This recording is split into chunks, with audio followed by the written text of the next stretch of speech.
Ya, kita bersua kembali. Sudah pastinya COVID itu benar. Cerita kita menggambarkan bagaimana kita perlu sentiasa beringat dan juga perlu sentiasa menghargai pejuang-pejuang dan juga mereka telah pun bertukus rumus dalam mempertahankan negara dalam memerangi pandemik COVID-19. Dan seterusnya juga kita nak bercakap lebih lanjut tentang apa yang dilaksanakan oleh Yayasan Budi Ihsan Malaysia YBIM. Kita terus saja menghubungi yang berbahagia Datuk Ustaz Kasim Elias. Assalamualaikum. Selamat pagi, Datuk. Waalaikumsalam warahmatullahi wabarakatuh. Selamat pagi. Ya, terima kasih bersama dengan kami. Mungkin untuk mukadimahnya amat molek untuk kita gambarkan secara bersama latar belakang Yayasan Budi Ihsan Malaysia YBIM dan apakah yang akan dikongsikan bersama dengan para penonton dalam program Kembara Korban yang akan dilaksanakan nanti.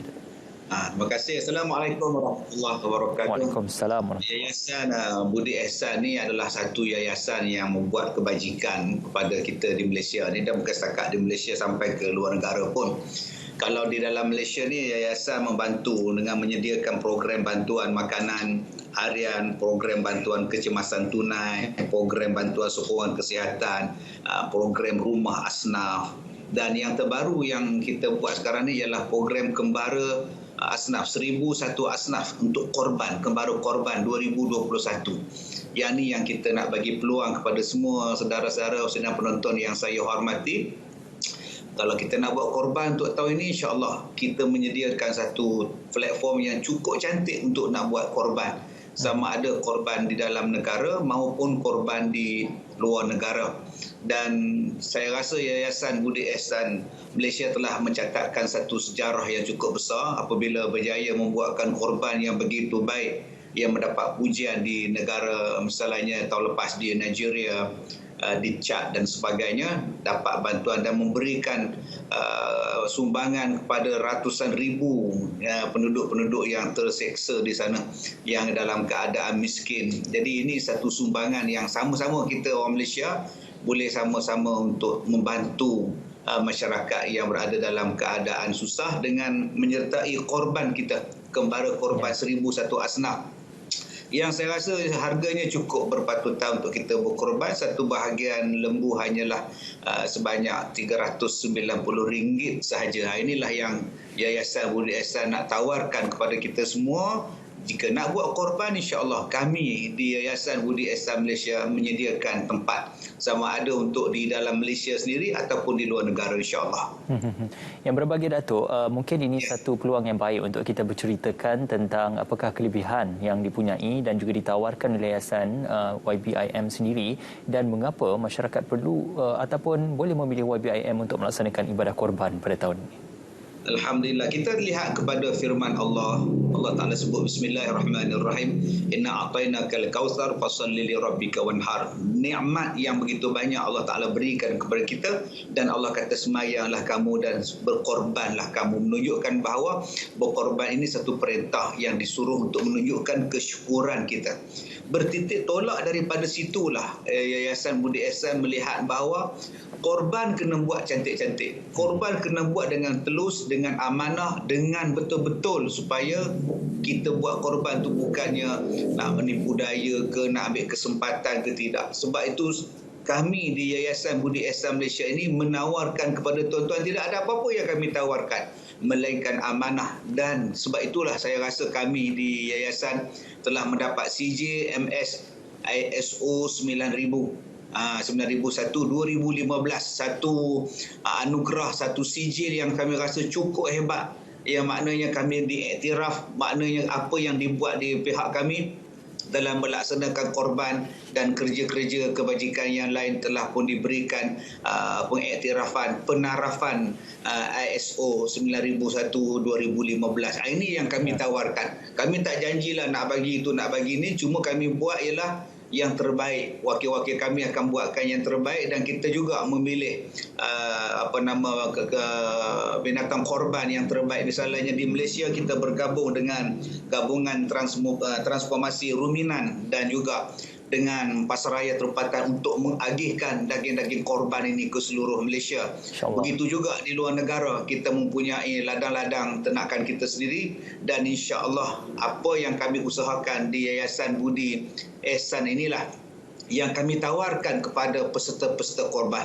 Kita tawarkan, insya-Allah, mudah-mudahan Allah pelihara kami semua lakukan korban ini dengan penuh amanah dan bertanggungjawab, insya-Allah. InsyaAllah, mudah-mudahan yang berbagi Datuk tadi dikongsikan juga ada dilaksanakan penyempurnaan ibadah korban di luar negara, dan juga untuk tujuan penyempurnaan ibadah korban untuk bagi luar negara tersebut, apakah antara kelebihan yang boleh kita tekuni dan juga kita boleh ambil daripada penyempurnaan ibadah korban di luar negara?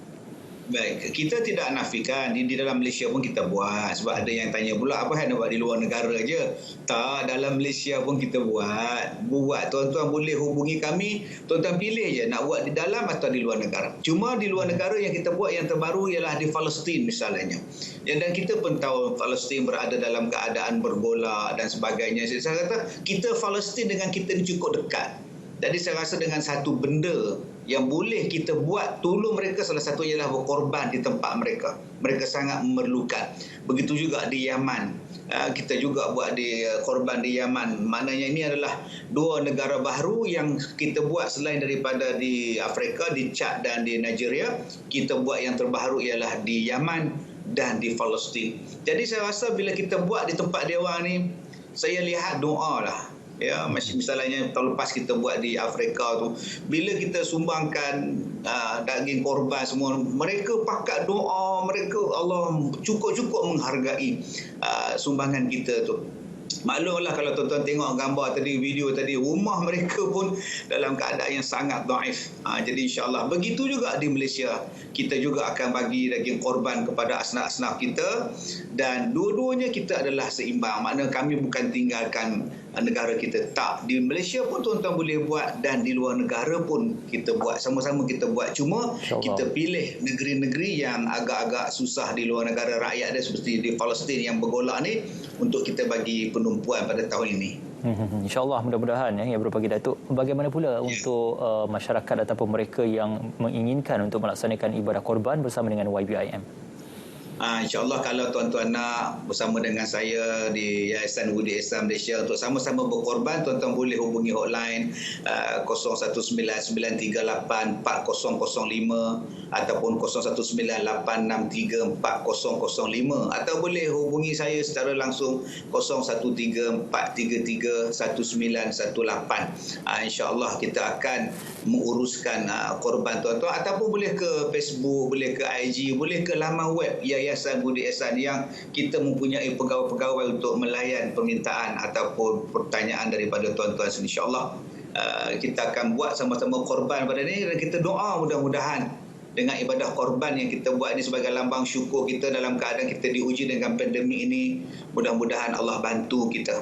Allah hilangkan penyakit ini daripada kita, Allah angkat keluarlah penyakit ini.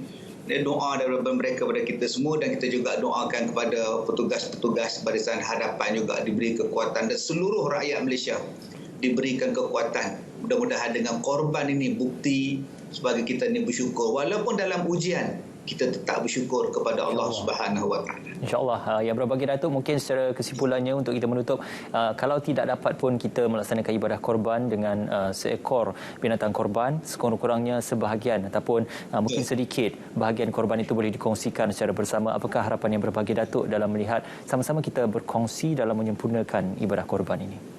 Baik, yang pertama kita lihat di dalam Al-Quran ada Allah Ta'ala menyebut Allah Ta'ala tidak akan menurunkan azab selagi mana di dalam negeri itu ada orang yang bersyukur dan ada orang yang beriman kepada Allah Subhanahu Wa Ta'ala, dan korban ini merupakan salah satu bentuk syukur.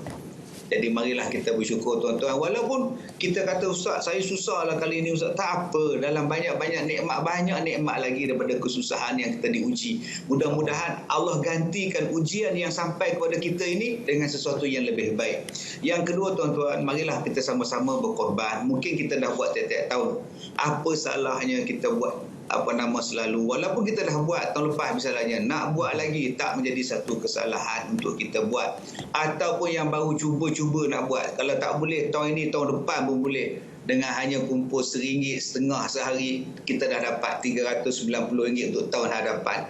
InsyaAllah, mudah-mudahan Allah sembuhkan penyakit kita, Allah tolong kita, Allah murahkan rezeki kita, Allah berikan umur yang baik kepada kita, dan dihapuskan dosa-dosa kita. dengan sebab kita berkorban, insya-Allah. InsyaAllah. Terima kasih yang berbagi Datuk atas perkongsian tersebut. Semoga mudah-mudahan dengan ibadah korban ini dapat sama-sama kita mencari dan juga mendapat keredaan daripada Allah Subhanahu Wa Taala dengan penyucian dan juga rezeki yang bersama-sama kita infakkan dalam ibadah korban ini. Terima kasih diucapkan kepada yang berbagi Datuk Ustaz Kazim Ilyas, Duta Yayasan Budi Ihsan Malaysia. Anda boleh layari apa juga maklumat telah pun dipaparkan dalam Yayasan Budi Ihsan Malaysia untuk kita melaksanakan ibadah korban pada tahun ini. Baik, itu menutup untuk sahabat pagi Malaysia pada pagi ini. Sudah pasti banyak perkongsian kita bawakan bersama dengan anda dan sudah pastinya tentu fokus kita kepada program imunisasi COVID-19 kebangsaan. Dan sentiasa memeriksa aplikasi MySejahtera anda untuk melihat barangkali telah mendapat temujanji, insyaAllah. Dan teruskan menonton TV1 untuk lebih banyak program hebat selepas ini. Dan bagi pihak penerbit kami, Irwan Abu Talib, semua kru Selamat Pagi Malaysia, semoga anda sentiasa kekal menjaga SOP dan sentiasa selamat. Dan kita jumpa lagi esok dalam siaran Selamat Pagi Malaysia. Apa yang menarik esok adalah kita juga bersempena dengan ulang tahun, bersempena dengan saluran berita RTM. Ada sesuatu yang akan kita kongsikan bersama dengan anda untuk kita memberikan penghargaan kepada saluran berita RTM, membawakan yang sahih kepada anda semua golongan masyarakat di Malaysia. Terima kasih bersama kami. Kita jumpa lagi, insyaAllah. Assalamualaikum.